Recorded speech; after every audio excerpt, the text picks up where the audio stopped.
বিসমিল্লাহির রহমানির রহিম। বাংলাদেশ জামাত ইসলামীর কর্মী প্রস্তুতি। কুরআন অধ্যয়ন।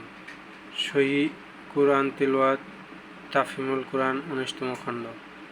অর্থসহ মুখস্থ 5টি সূরা, সূরা ফাতিহা, আসর সহ অন্যান্য।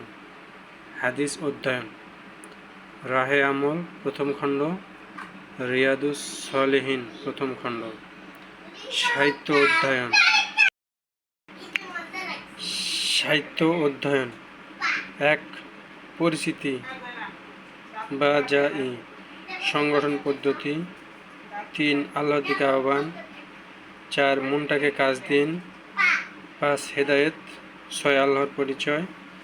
7. সফল জীবনের পরিচয়।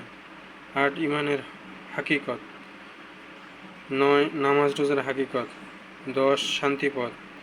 11. আল্লাহর আইন ও সৎ লোকের শাসন। কর্মী হওয়ার শর্তাবলী। কর্মী হওয়ার শর্ত 5টি। 1. দাওয়াতি কাজ করা। 2. রিপোর্ট রাখা। 3. সময়মতো বৈঠকে উপস্থিত হওয়া। 4. মাসিক ইয়ানত দেওয়া। 5. সামাজিক কাজ করা ও হাদিস মুখস্থ। দাওয়াত, সংগঠন, প্রশিক্ষণ ও জিহাদ ফি সাবিলিল্লাহ। পদ ও পাথেয় বই থেকে মুখস্থ করার উদ্দেশ্য ও লক্ষ্য। ধারা 3. বাংলাদেশে গণতান্ত্রিক পদ্ধতিতে ন্যায় ও ইনসাফ ভিত্তিক সমাজ প্রতিষ্ঠা করা এবং মহান আল্লাহ তাআলার সন্তুষ্টি অর্জন।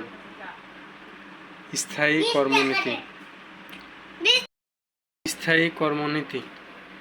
জামায়াতের স্থায়ী কর্মনীতি 3টি। ধারা 4. 1. কোনো বিষয়ে সিদ্ধান্ত গ্রহণ কিংবা কোনো কর্মপন্থা গ্রহণের সময় জামাত সংশ্লিষ্ট বিষয়ে শুধুমাত্র আল্লাহ ও তার রাসূল সাল্লাল্লাহু আলাইহি ওয়াসাল্লাম এর নির্দেশ ও বিধানের প্রতি গুরুত্ব প্রদান করিবে।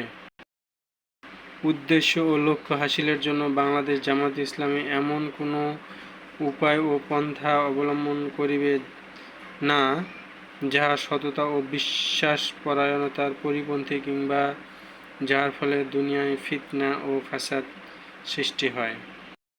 3. বাংলাদেশ জামাত ইসলামী উহার বাঞ্ছিত সংশোধন ও সংস্কার কার্যকর করিবার জন্য নিয়মতান্ত্রিক ও গণতান্ত্রিক পন্থা অবলম্বন করিবে, অর্থাৎ ইসলামের দাওয়াত, সম্প্রসারণ, শিক্ষা ও প্রশিক্ষণের মাধ্যমে মানুষের মানবিক নৈতিক চরিত্রের সংশোধন এবং বাংলাদেশকে একটি কল্যাণ রাষ্ট্রে পরিণত করিবার লক্ষ্যে বাংলাদেশ জামাত ইসলামের অনুকূলে জনমত গঠন করিবে।